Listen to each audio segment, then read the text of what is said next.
It's mystery box time. The game crafter sent me this box of goodies and I don't know exactly what's inside. We're going to open it together and I want you to let me know in the comments your top 3 things that I pull out of this box. I will then randomly pick one of you and ship them to you. You have 1 week to comment, so the deadline will be Sunday, September 29th at 11:59 p.m. Pacific time. Now, before I open this box, I just want to say that I love the Game Crafter. If you don't know, they're one of the greatest resources for board game designers. They have a huge selection of high quality components that you can use in your board game prototypes, which is especially important if you're planning on running a crowdfunding campaign. You can get a polished prototype made with the Game Crafter to use in your promo photos and demos. But they also have a print-on-demand marketplace for indie board games. And anyone can post their game to the Game Crafter for sale. You would then split the money made with the Game Crafter for any games that you sell. I am a huge fan of this. As you've probably heard me say many times, I'm not a huge fan of self-publishing physical board games. There's a pretty big financial risk with manufacturing, shipping, and distributing a physical product. There could be delays or issues with the printed product that could create unexpected costs. You also need to coordinate the storage of any extra inventory you might have, which I'm sure takes up space in a lot of people's basements and garages until they're sadly thrown out if sales stall. With the Game Crafter, it's print on demand, so you don't have to worry about storing or shipping your games. You just upload your game to their website and then the Game Crafter deals with the manufacturing and shipping of your game every time you make a sale. This is an avenue I am seriously considering for some of my own games, especially because they have something called a crowd sale. So rather than launching your game on Kickstarter or GameFound, you can launch it on the Game Crafter. And for each order that is made for your game, it will increase the discount that everyone will get during the sale. Once the sale is over, the Game Crafter will manufacture and ship the game to your backers. Now compare that to a traditional crowdfunding campaign where backers might get their game in 1 or 2 years later, or maybe never. The Game Crafter are also huge supporters of playtesting conventions and other events in the board game design community. I first got in touch with the Game Crafter many years ago when I ran a playtesting event in Toronto called Proto-TO, and they were very generous supporters and sponsors of that event for many years. So this is all to say that I am a huge fan of the Game Crafter, and I reached out to them to see if they would want to sponsor one of my videos. And they said yes, and this is it. You're in it. It's happening right now. So thank you to the Game Crafter for sponsoring today's video and sending me this mystery box. Now let's see what's inside.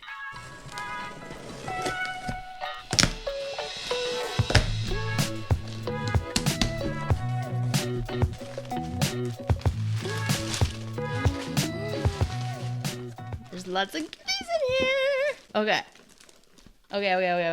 Let's start with this bag of super fun random bits. I love me some random bits. Oh, there's so many fun things in here. Okay, let me just hold it up to the camera so you can see. This is like its own little mini mystery bag. Okay, so we've got some money. We've got dice. Got a little car. Ooh, a little race car. Tony, if you're watching this, that could be pretty sweet.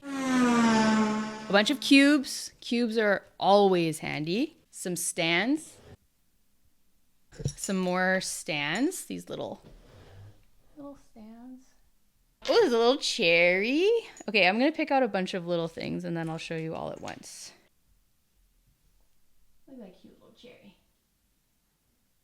Oh, you can make so many fun games with this bag. Okay. So that is a little bag of bits. What's next? Ooh, nice, classic. We've got some rounded cards. Okay, we'll say all the like paper chits, like all these blank cards are one item. So we've got those cards I just showed you. We have some sort of gear looking shapes. This is some more random chits of different shapes. Oh, this is cool. These are like little counter things. You can rotate this and then it will show a different number in here. Like you can use this to keep score so you don't have like a million tokens for points. So there's also this smaller single one. So there's both of those. And then there's a bunch of thick, well, Oh, it's a little board. Oh, that's cool. Okay, so it's like that. So that is 8 by 16. That's an 8 by 16 board that folds up. You could definitely make a cool kind of portable game out of that. That's very cool. Okay, so those are blank cardboard. That's that item. Oh, okay. I've heard about this very cool stencil and ruler. You can make icons very easily and very quickly, and then there's a ruler on the outside. That is the stencil ruler. Okay, this looks like it's VHS tape. Oh, is it bringing me back? Wow, it really is like a VHS tape cover. Anyone remember these? This is possibly the coolest game box I've ever seen. I mean, pretty sweet. So we've got the game box. A single lone meeple. Is that an astronaut? I think it's a hazmat suit. Please let me know in the comments what you think that is. That is going to go with the bag of bits. Can you tell by the sound what's coming out? It's a couple mint tins. There's like subgenre, I guess, of games called like mint tin games. They have like a little micro game inside. Mintworks is a super fun micro game if you haven't played it. It's on Tabletopia. They are 3.5 inches long and 2.25 wide. So this one is less than 1 inch high and this one is 1.25 inches. So we've got 2 mint tins and the Fail Faster journal. This is a very, very cool journal that designer Jay Cormier designed. And it's supposed to be like a really specialized playtesting journal that you can use. Excuse me, thank you. He's made this journal specifically made for board game designers for running their playtests. So let me show you. So I'll show you the cover. Well, first of all, there's this nice little band that keeps it closed. So it says, get the game out of your head and into your playtester's hands. The sooner you know what needs to change in your game, the sooner you will succeed. Fail faster.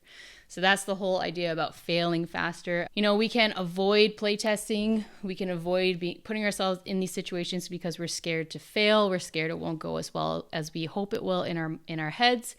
And it likely won't. But the thing is, we need to get used to that. Because once we get that feedback and we see what works and what doesn't, we can then make the game better or make changes or archive it and move on to something else. But you won't know unless you actually playtest it. So that's the idea behind Fail Faster. There's a lot of really cool stuff in here, so I won't be able to show everything. But let's just look at a typical page.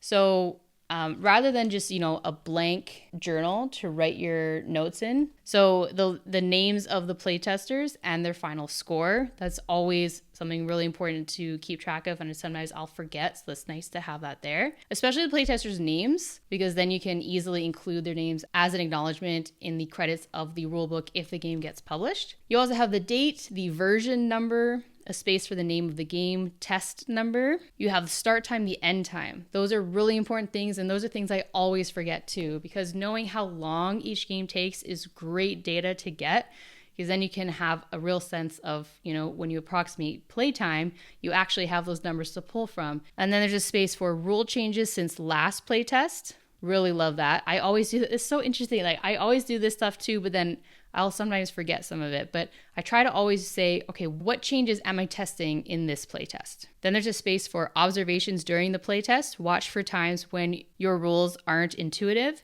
Is this more fun than what you intended them to do? Why did they interpret the rules the way they did? Then there's an area for the winning player's strategy. That's really great to observe, to see if there is one clearly best strategy to win the game. And that's not ideal. It's always good to have a variety of ways to play the game and to win. And then what did you like? What could be improved? Do you feel like this can be a game, or is it just part of a bigger game? Interesting. So is it a game on its own, or does it need more to it to make it a more substantial game? And then there's a checkbox up here for end game photo taken. That's an interesting idea. I don't often do that. I'll take a game during the playtest, but I don't always necessarily take a game of the end game state. So that would be a good habit to get into, to always see what the game looks like at the end, maybe at the beginning and at the end. There's a little tip at the bottom, and it looks like there are different tips on every page, which is really cool. You will make a lot of versions of your prototype, so don't spend too much time in the early stages worrying about art and layout. If you've been watching my videos for a while, that is something that I 100% agree on, and that's something that I struggle with sometimes. I definitely struggled with it when I first got serious about board game design, and I still struggle with that sometimes because it can just be fun to, try to make the prototype look pretty. And, if you're enjoying it, then go for it, absolutely. But don't let it drag on so long that you're not actually playtesting the game. And also, when you put in all that effort into making your board game look really pretty and then you playtest it and then you want to change everything, it can kind of feel bad because it's like you put in all that time and effort and now you're changing everything. And it can also make it harder to want to change things because you feel like you've invested all of this time into the art and making it look nice. So I intentionally tried to make my prototypes, especially my early prototypes, look as simple as possible so that they're very easy to change and there's no friction there based on how much I feel I've invested of my time and energy into them. And there you have it, folks. So we have the Fail Faster journal. We have the game box. We have the stencil ruler, 2 mint tins, various blank cards or chits, and a bag of bits. So please let me know in the comments your top 3 things that you would want from this bundle, and I will send them to one winner, which I will pick in 1 week on September. Well, I'll announce it on September 30th. The deadline is at the end of the day on September 29th. But thank you again so much to the Game Crafter for sending these awesome things to me and letting me share them with you. Thank you again for watching, and I'll see you in the next video.